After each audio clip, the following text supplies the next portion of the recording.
ಅವರು ನಮ್ಮ ಜನ, ನಮ್ಮ ರೈತರು, ನಮ್ಮ ಊರವರು, ನನಗೆ ಹಕ್ಕಿದೆ. ಅವರೆಲ್ಲ ಯಾವ ಪಾರ್ಟಿರು, ಯಾವ ಬಾವುಟ ಹಾಕೊಂಡಿದ್ರು, ಯಾವ ಫ್ಲಾಗ್ ಹಾಕೊಂಡಿದ್ರು ನನಗೆಲ್ಲ ಗೊತ್ತಿದೆ. ನನಗೆ ಅವ್ರ ವಿಚಾರನೂ ಗೊತ್ತಿದೆ. ನನಗೆ 82% ಜನ ಈಗಾಗಲೇ ಆ ಜಮೀನನ್ನ ನಮ್ದೇನು ಅಬ್ಜೆಕ್ಷನ್ ಇಲ್ಲ ಅಂತ ಕೊಟ್ಟಿದ್ದಾರೆ. 18% ವಿರೋಧ ಮಾಡ್ತಾ ಇದ್ದಾರೆ. ಒಳ್ಳೆ ರೇಟನ್ನ ಕೊಟ್ಟಿದ್ದೀನಿ. ನಾನು ಜಾಸ್ತಿ ಯಾಕೆ ಕೊಡಕ್ಕಾಗಲ್ಲ ಅಂತಂದ್ರೆ ಇಡೀ ದೇಶಕ್ಕೆ, ರಾಜ್ಯಕ್ಕೆ ಮಾದರಿ ಮಾಡಬೇಕು ಅಂತ ಬಿಜೆಪಿ ಭಾರಿ ವಿರೋಧ ವ್ಯಕ್ತಪಡಿಸ್ತಾ ಇದ್ದಾರೆ. ಕರ್ನಾಟಕ ಸರ್ಕಾರದ ಒಂದು ತೀರ್ಮಾನ. ಬಿಜೆಪಿಗೆ ಯಾಕೆ ಆತಂಕ?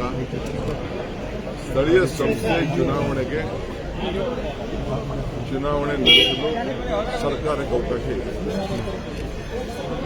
ಕಾನೂನಲ್ಲೇ ಇದೆ. ಅವರೇ ಮಾಡಿದಂಥ ಕಾನೂನಿದೆ. ನಾನು ಕೊಡ್ತೀನಿ ನಿಮ್ಗೆ. ಅವ್ರು ಮಾಡಿದಂಥ ಕಾನೂನು, ಅವರ ಅವಧಿಯಲ್ಲೇ ಮಾಡಿದಂಥ ಕಾನೂನು. ಐದರ್ ಬ್ಯಾಲೆಟ್ ಆರ್ EVM ಅಂತ ಇದೆ.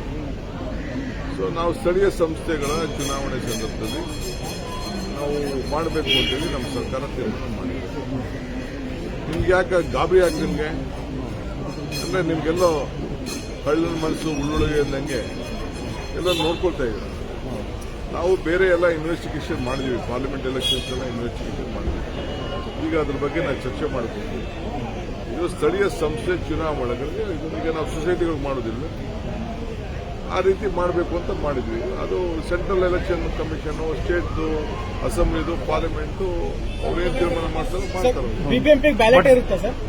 ಬಿಬಿಎಂಪಿ ಚುನಾವಣೆ ಬ್ಯಾಲೆಟ್ ಸರ್ಕಾರದ ತೀರ್ಮಾನ ಸ್ಥಳೀಯ ಸಂಸ್ಥೆ ಚುನಾವಣೆಗೆ. ನಿನ್ನೆ ರೈತರ ವಿಚಾರದಲ್ಲಿ ನೀವು ಸ್ವಲ್ಪ ಜೋರಾಗಿ ಮಾತಾಡಿದ್ರಿ ಅಂತ. ಅವರು ನಮ್ಮ ಜನ, ನಮ್ಮ ರೈತರು, ನಮ್ಮ ಊರವರು, ನನಗೆ ಹಕ್ಕಿದೆ. ಅವರೆಲ್ಲ ಯಾವ ಪಾರ್ಟಿರು, ಯಾವ ಬಾವುಟ ಹಾಕೊಂಡಿದ್ರು, ಯಾವ ಫ್ಲಾಗ್ ಹಾಕೊಂಡಿದ್ರು ನನಗೆಲ್ಲ ಗೊತ್ತಿದೆ. ನನಗೆ ಅವ್ರ ವಿಚಾರನೂ ಗೊತ್ತಿದೆ. ನನಗೆ 82% ಜನ ಈಗಾಗಲೇ ಆ ಜಮೀನನ್ನ ನಮ್ದೇನು ಅಬ್ಜೆಕ್ಷನ್ ಇಲ್ಲ ಅಂತ ಕೊಟ್ಟಿದ್ದಾರೆ. 18% ವಿರೋಧ ಮಾಡ್ತಾ ಇದ್ದಾರೆ. ಒಳ್ಳೆ ರೇಟನ್ನ ಕೊಟ್ಟಿದ್ದೀನಿ. ನಾನು ಜಾಸ್ತಿ ಯಾಕೆ ಕೊಡಕ್ಕಾಗಲ್ಲ ಅಂತಂದ್ರೆ ಇಡೀ ದೇಶಕ್ಕೆ, ರಾಜ್ಯಕ್ಕೆ ಮಾದರಿ ಮಾಡಬೇಕಾಗ್ತದೆ. ಇದು ಅವರು ಯಾರು ಈಗ ಡ್ರಾಪ್ ಮಾಡಬೇಕಾದ್ರೆ ಕುಮಾರಸ್ವಾಮಿ ಅವರೇ ಮಾಡ್ಬೋದಾಯ್ತಲ್ಲ, ಯಡಿಯೂರಪ್ಪನವ್ರು ಮಾಡ್ಬೋದಾಯ್ತಲ್ಲ, ಯಾಕೆ ಅವ್ರು ಮಾಡಲಿಲ್ಲ? ಇದು ನಾನೆಲ್ಲ ನೋಟಿಫೈ ಮಾಡಿದ್ದು, ಅವ್ರು ಮಾಡಿದ್ದು. ಈಗ ನೈಸ್ತು ಅಷ್ಟೇ. ಯಾವ ಕಾರಣಕ್ಕೂ ಸುಪ್ರೀಂ ಕೋರ್ಟ್ ಫೈನಲ್ ಡಿಸಿಷನ್ ಆಗಂಟ 1 ಎಕರೆ ಕೂಡ ನಾವು ಮಾಡೋಕ್ಕಾಗಲ್ಲ. ಕೋರ್ಟಿಂದ ಏನ್ ಬೇಕಾದ್ರೂ ಮಾಡ್ಕೊಂಡು ಬರಲಿ, ಅದು ಬೇರೆ ವಿಚಾರ. ನಾವಂತೂ ನಮ್ಮ ಸರ್ಕಾರದಲ್ಲಿ ನಾವು ಮಾಡೋಕ್ಕಾಗಲ್ಲ. ಸರ್, ಆಮೇಲೆ ತಮ್ಮ ಬೆಂಬಲಿಗರ ಮೇಲೆ ಇರ್ತಕ್ಕಂಥ ಕೇಸುಗಳು ವಾಪಸ್ ಆಗಿದೆ. ಚಿತ್ತಾಪುರದಲ್ಲಿ ಕೂಡ ಕೇಸುಗಳನ್ನ ವಾಪಸ್ ತಗೊಂಡಿದ್ದೀವಿ. ಬೇಕಾದಷ್ಟು ಕೇಸರಿ ನಾವು ಬಿಜೆಪಿಯವ್ರ ಮೇಲೆ ವಿಡ್ರಾ ಮಾಡಿದ್ದೀವಿ, ಕಾಂಗ್ರೆಸ್ ಅವ್ರ ಮೇಲೆ ವಿಡ್ರಾ ಮಾಡಿದ್ದೀವಿ. ಬೇಕು ಅಂತ ಆಗ ನಾನು ಇಡಿಗೆ ಹೋದಂಥ ಸಂದರ್ಭದಲ್ಲಿ ನಮ್ಮ ಕಾರ್ಯಕರ್ತರು ಯಾರು ಏನು ಮಾಡಲಿಲ್ಲ. ಕೆಲವು ಕೇಸ್ಗಳನ್ನೆಲ್ಲ ದಬಾವಣೆ ಮೇಲೆ ಬಿಜೆಪಿಯವರು ಹಾಕ್ಸಿದ್ರು.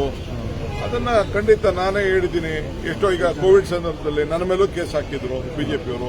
ಚೀಫ್ ಮಿನಿಸ್ಟರ್ ಮೇಲೆ ಕೇಸ್ ಹಾಕಿದ್ದಾರೆ. ಬೇಕಾದಷ್ಟು ಎಲ್ಲರ ಮೇಲೂ ಕೂಡ ಕೇಸ್ ಹಾಕಿದ್ದಾರೆ. ಎಲ್ಲ ನಮ್ಮ ಮಂತ್ರಿಗಳ ಮೇಲೆಲ್ಲ ಕೇಸ್ ಹಾಕಿದ್ದಾರೆ. ನಾವು ನೋಡ್ಕೊಂಡು ಕೂತ್ಕೋಬೇಕಾ? ಬೇಕಾದಷ್ಟು ಪ್ರತಿಭಟನೆ ಮಾಡಿದ್ದಾರೆ. ರೈತರಿಗೋಸ್ಕರ ಮಾಡಿದ್ದಾರೆ, ಭಾಷೆಗೋಸ್ಕರ ಮಾಡಿದ್ದಾರೆ, ನ್ಯಾಯಕ್ಕೋಸ್ಕರ ಮಾಡಿದ್ದಾರೆ.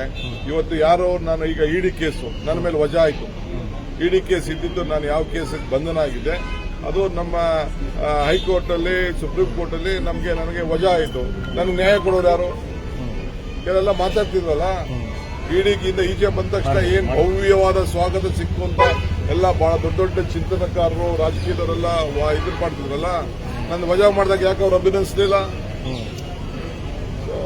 ನಾನೀಗ ಬೇಡ, ಚರ್ಚೆ ಜಾಸ್ತಿ ಬೇಡ.